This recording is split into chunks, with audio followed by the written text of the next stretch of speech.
Hello बच्चों, कैसे हैं आप सभी। बच्चों, आज हमारी इस हिंदी व्याकरण की कक्षा में हम शुरू करेंगे हमारा अध्याय नंबर 18 अलंकार। ठीक है, उसका अभ्यास कार्य। बच्चों, अलंकार क्या होता है? जो हमारे कविता को बहुत ही सुंदरता प्रदान करते हैं। बहुत सारे शब्दों का हम यहाँ पे उपयोग करते हैं। ठीक है, और हमारे अलंकार के भी कई सारे रूप होते हैं।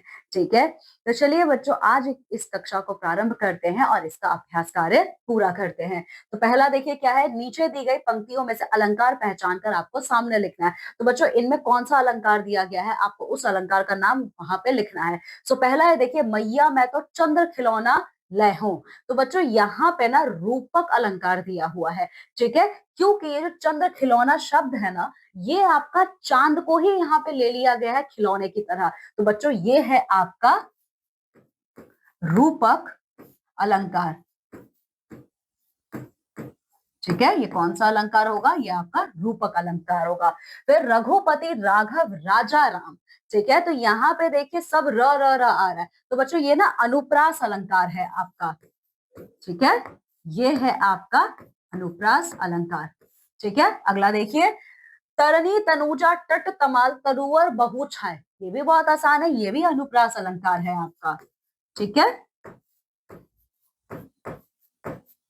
चलिए अब इसके बाद बाकी का दो आप खुद करेंगे। दूसरा देखिए, दिए गए अलंकारों के भेदों को सही स्थान पर लिखिए। बच्चों, यहाँ पे ना कौन सा शब्द अलंकार है और कौन सा अर्थ अलंकार है, आपको उनके बारे में लिखना है। ठीक है, तो आपको क्या करना है, इस अध्याय में दिया है। जैसे कि देखिए, शब्द अलंकार के कितने भेद होते हैं, तो देखिए यहाँ पे है,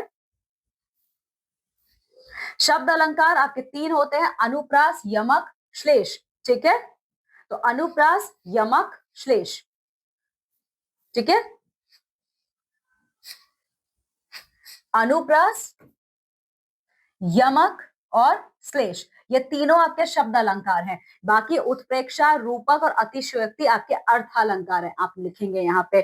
ठीक है, अब बच्चों ये देखिए, दिए गए अलंकारों के आगे एक एक पंक्ति लिखिए। आप लोगों ने बहुत सारी पंक्तियां पढ़ी हैं, तो आपको क्या करना है, उन्हीं पंक्तियों को यहाँ पे लिखना है। जैसे अनुप्रास के लिए अगर आप देखोगे तो अनुप्रास अलंकार में कौन सी पंक्ति यहाँ पे लिखी हुई है, देखिए, चारों चंद्र की चंचल किरणें खेल रही थी जलथल में। आप वहां पे इसको लिख सकते हैं। ठीक है, इसके अलावा देखिए उपमा।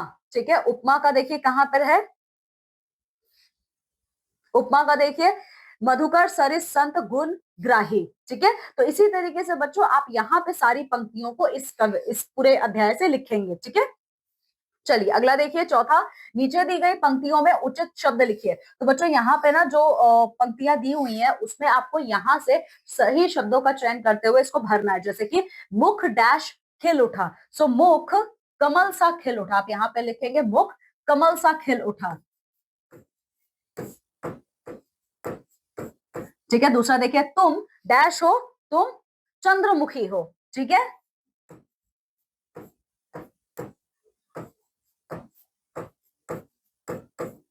अगला देखिए, मनु डैश लसय मयंक। ओके, सो मुख मनु, यहां पे आएगा मुख मनु।